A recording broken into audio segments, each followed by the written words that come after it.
பேசணும். அருந்தமிழ் சங்கம் நடத்தும் சிறப்பானதொரு பட்டிமன்றத்தில் எனக்கு பேச வாய்ப்பளித்த அருந்தமிழ் சங்க நிறுவனர் திரு கேத்தலின் மெல்லிதா அம்மா அவர்களுக்கும் வாட்சி சங்கர் ஐயா அவர்களுக்கும் சிறப்பான நடுவர் அவையில் பேசுவதற்கு எனக்கு வாய்ப்பளித்தமைக்கும் தோல்வியை எதிர்கொள்ள காத்துக் கொண்டிருக்கும் மாற்றணியை சார்ந்தவர்களுக்கும் வெற்றி வாகை சூழ காத்துக் கொண்டிருக்கும் ஏன் அணியை சார்ந்தவர்களுக்கும் முதல்வர் என் நன்றியை வணக்கத்தையும் கூறிக்கொள்கிறேன்.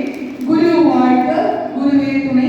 கனியிட ஏறிய சுளையும் முற்ற கழையிட ஏறிய சாரும் பனிமலர் ஏறிய தேனும் காட்சி பாகிட ஏறிய சுவையும் நரிபசு பொழியும் பாலும் தென்னை நல்கிய குளிரிட நீரும் இனிய என்பேன் எனினும் தமிழே உயிர் என்பேன் கண்ணீர் என பாரதிதாசன் வரிகளுக்கு இணங்க எங்கள் வாழ்வும் எங்கள் பலமும் மங்காத தமிழ் என்று சங்கே முழங்கு என்ற வரிகளுக்கு இணங்க குரு வாழ்க, குருவே துணை.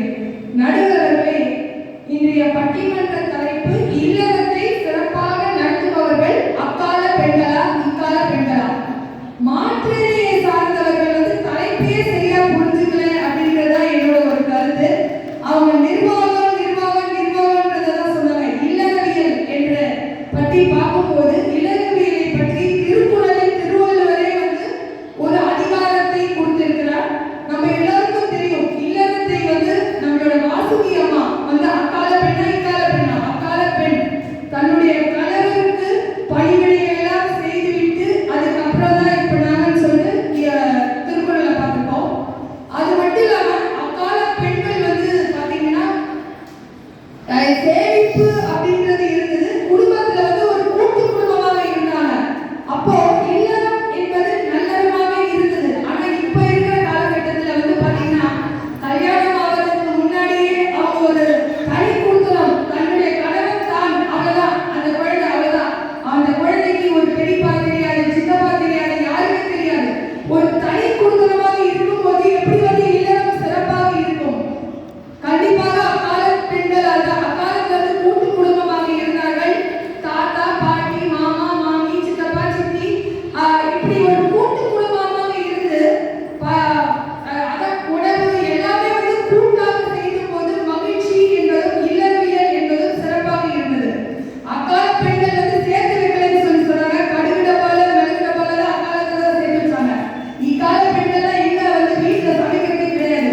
யாருன்னா பார்த்தா ஸ்விக்கில போய் ஆர்டர் போடுறாங்க, ஜொமேட்டோல ஆர்டர் போடுறாங்க. வீட்டு வாசல்ல போனவுடனே ஒரு கால் டாக்ஸி, ராபிடோ, இப்படி பணத்தை விரயமாக தான் செய்கிறார்களே தவிர. மேடம், கரெக்டா சொன்னீங்க. உண்மையை இன்னைக்கு உள்ளவாலே சொன்னீங்க. ஜொமேட்டோ, ஸ்விக்கி, டொமேட்டோல சாம்பார் வைக்கிறதெல்லாம் போயிடுச்சு. இப்ப ஜொமேட்டோக்கு கால் பண்றாங்க, இப்ப உணவு ஆர்டர் போடுறாங்க. என்ன பண்றாங்க? உடனே இன்ஸ்டன்ட்டா வாங்கி சாப்பிடுறாங்க. இப்ப முன்னாடி எல்லாம் பிச்சைக்காரன் வீட்டுக்கு முன்னாடி என்ன பண்ணுவான்? அம்மா சாயே சோறு போடுன்னு கேட்பான். நம்ம போயிட்டு முன்னாடி சோறு போடுவோம். இன்னைக்கு வீட்டுக்கு வெளியில அவன் சோறு கொடுக்குறான். நம்ம வீட்டுக்கு உள்ள இருந்தே என்ன பண்றோம்? பிச்சை எடுக்கிறோம். இன்னைக்கு அம்மா போயிடுச்சு. இந்த லட்சணத்துல இந்த கலைவு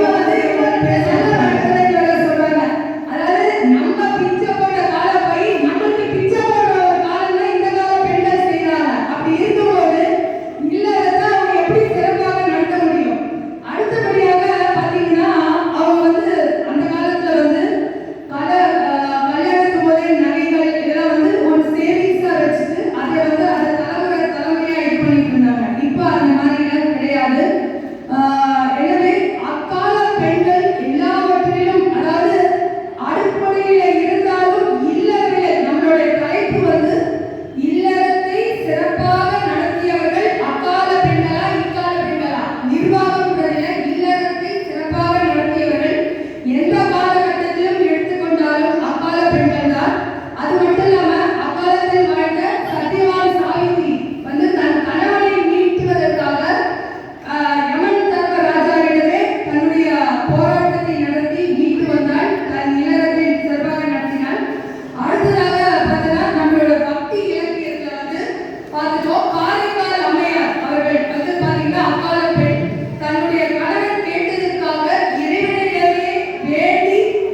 சிறப்பாக